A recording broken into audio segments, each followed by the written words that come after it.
Good evening, Western Standard viewers, and welcome to HANNAFORD. I'm joined here today by longtime Conservative activist and Alberta Senator-elect Erika Barootes. Erika, welcome to the show. Always happy to be here.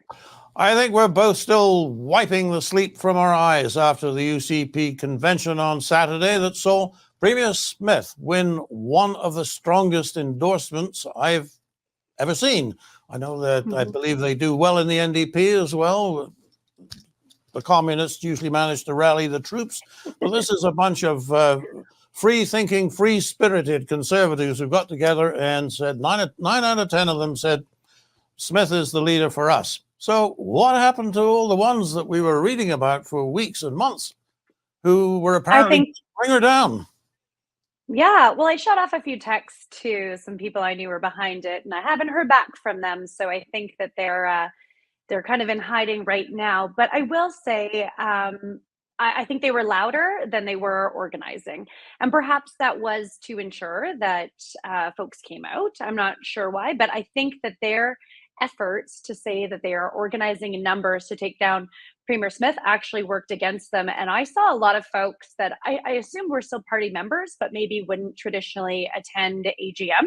Lots of folks coming out from even, the initial days when I was UCP president under Jason Kenney, coming out with clear "I'm with Danielle Smith" buttons. So I don't know if their efforts clearly didn't turn into reality, but I assume that they won't be as loud this week as maybe they have been in the last couple of weeks. I sort of wondered how it was going to go for them, because you've got to really feel strongly about somebody to pay the convention fees and then go there and probably buy the hotel room to do what? To say, no, I don't like what you're doing? I mean, there may be some people who would do that, and I guess there were some, but my word, that would be a huge, that would be a very expensive way of condemning your leader. I didn't think it was going to work. Do you think the mere cost of going to the convention had anything to do with that? No, I don't. I think because you saw 6,000 people pay the fees, travel to Red Deer, pay for accommodations. I don't think it was discouraging one way or another. I think there's a large group that's obviously very happy with what the leader of the UCP is doing, Danielle Smith, with government. I think there's a lot of folks that also recognize that our party, needs sustainability and continuity.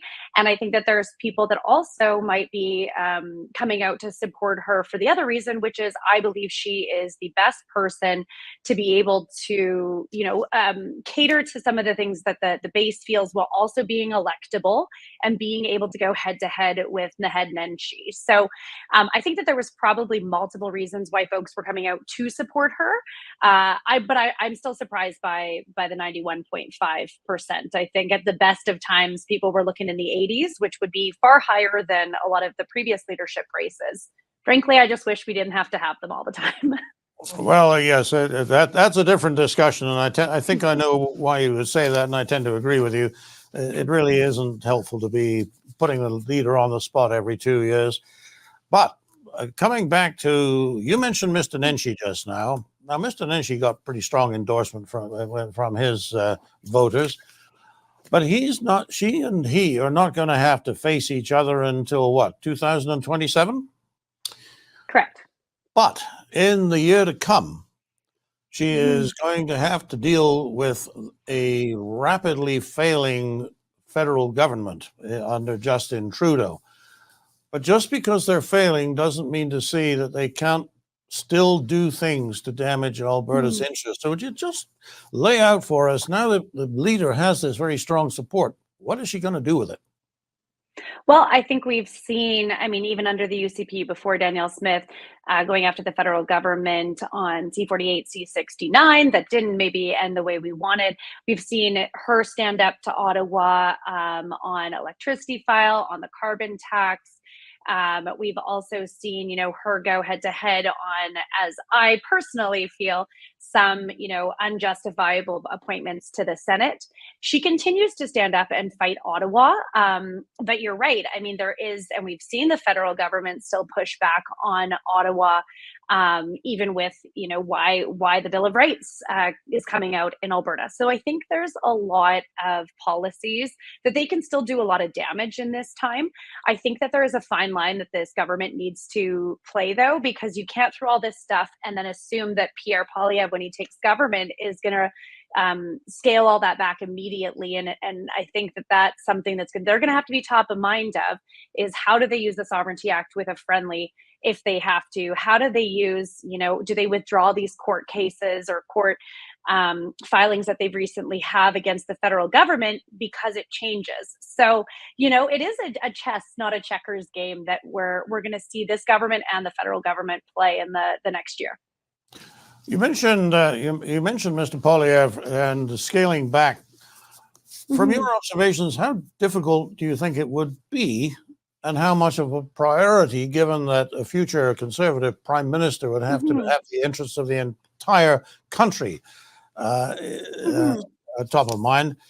How much priority is he going to be able to give? What's a reasonable expectation for repealing some of these obnoxious bills? Right. And I think that the first and easiest one, although I'm not sure how Atlantic Canada will respond, is, scaling back how he had given exemption to Atlantic Canada, or how he makes it fair, quote unquote fair, for the rest of the country on the exemptions of carbon tax. I mean, he said he's going to remove it all. If he did that, I think that would be a very good peacekeeping move, with both signaling to Alberta. But I mean, we're not alone on that fight. I think that's the one piece that he'd probably have to do to get quite a long runway to show good faith with especially Western Canada. There's a lot more mess that this Liberal government has put in 10 years that I think where he ought to focus, as much as it might hurt us a little bit longer, is on the affordability side. So I think that he'll try and give a little bit of a nugget to the rest of Canada on some of the stuff that has recently happened, including the home heating oil. And focus on, again, that affordability, because he's got to not just look out for the people that have been tried from this government, but he also has to look at winning and appeasing all of Canada. So it's going to be a little bit of a dance, but I think that's probably, in my opinion, the lowest hanging fruit. And if he could take some of those Senate appointments back, I'd be real happy, but I don't think that that's constitutional. I believe that. I believe once they're there, they're there. I thought you were going to sort of perhaps mention the No Pipelines Act and the No Tankers Act, both of which were used to seriously damage Alberta's energy industry. Yep. I think that those will come. I just don't. I think that those will come. I think a review of the energy sector. But again, when you're looking at how do you be a prime minister for everyone, he's got to focus on that affordability issue and getting our fiscal house back on track.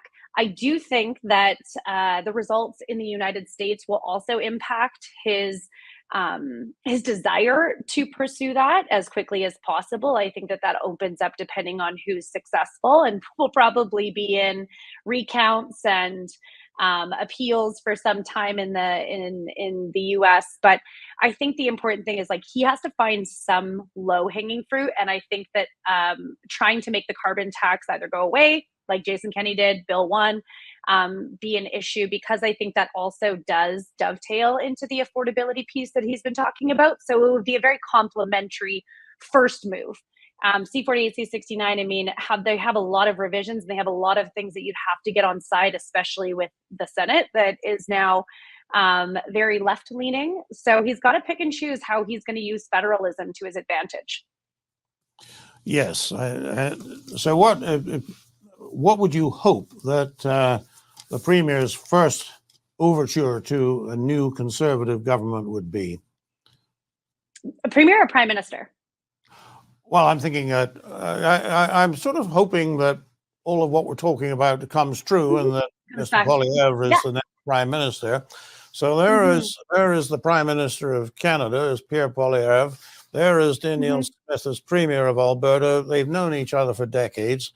They're good friends, even though they probably don't have much time to communicate, but they're certainly in sympathy with each other. But you know that here is the problem that they now face is that they each represent a different constituency with its own interests.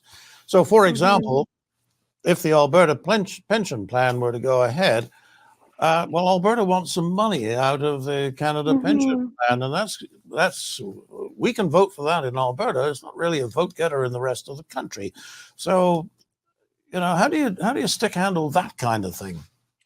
Yeah, well, I think if I were them and they were listening, I would say the first thing that they need to do is establish the rules of the game. So what we've seen right now with Trudeau is he's in our business too much. The jurisdictional divide of federal and provincial has got so blurred that I think that that would be for Pierre Poilievre and Danielle Smith as Prime Minister and Premier of Alberta to sit down and say, this is your lane and this is my lane, and let's do that. And I think that would naturally actually sort out some of the challenges that we're seeing. I mean, you're seeing it even in education, like in post-secondary and primary. You're seeing it in how our daycare, our early learner childcare is being impacted because of federal funding, healthcare, all of those things that I think that there's a way to figure out what's the Prime Minister's role in that and what the premiers respectfully are. And that'll do a lot of the housekeeping. And then I'd really love to revisit equalization payments. But again, that's going to be a challenge. We didn't see Harper, you know, when he even is from Alberta, visit a bunch of these things, pension plan, what we do with the RCMP and provincial police. I think those ones are a little bit farther down the road, and that might upset Albertans. But we also have to put into context that he is pro-Alberta, but he's also has to be Canadian first. So it's gonna be not as like happy-go-lucky immediately, I think, regardless when Pierre takes office. I think you're probably right, but let's face it, it is going to be a more civil and a more cordial relationship, nevertheless. Can't get worse. You can't get worse. No, I was just seeing that the Prime Minister had announced there would be funds available to groups wanting to challenge the Premier's legislation surrounding trans. I mean, there's funds already. It's called the court challenge system. So this was clearly a public relations shot to encourage his supporters and people who think. Hey, if I guess desperate times call for desperate measures by that man, I guess. Well, okay, let's conclude with this. How desperate do you think the times are? Are we going to have an election before Christmas or in the spring? Or do you think they'll go the whole year? I think desperation and complete ignorance and narcissism need to be looked at, you know, at the same time. I don't think that we're going to see one in 2024.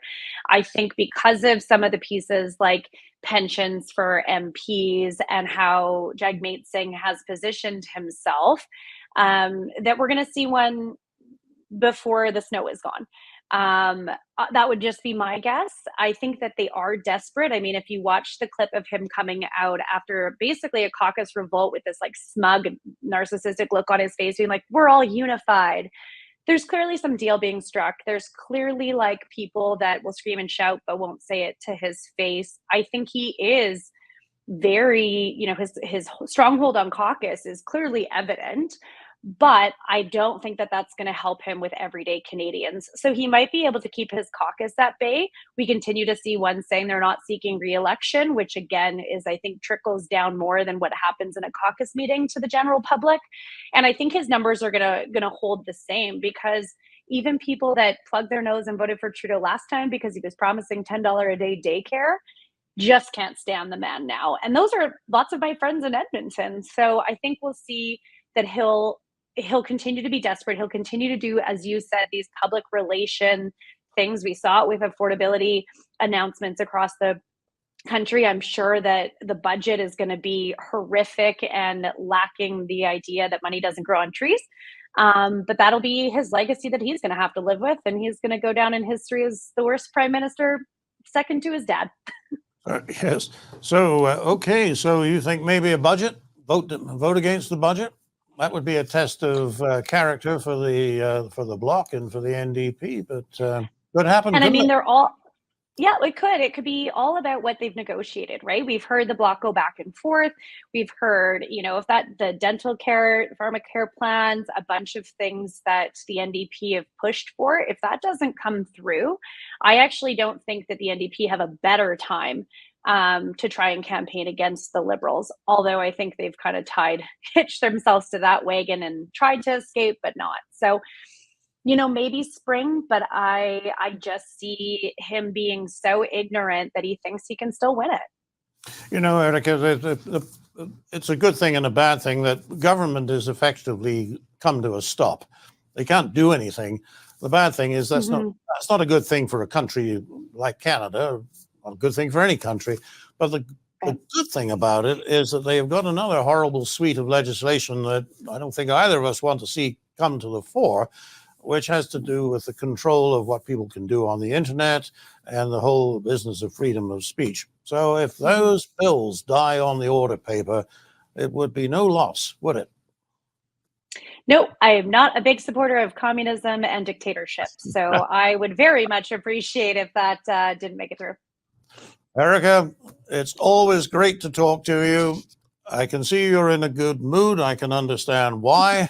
And I hope that Premier Smith had a wonderful celebration on Saturday night. She certainly worked hard for it and deserved it. So thanks again. We'll see you, I'm sure, soon. For the Western Standard, I'm Nigel Hannaford.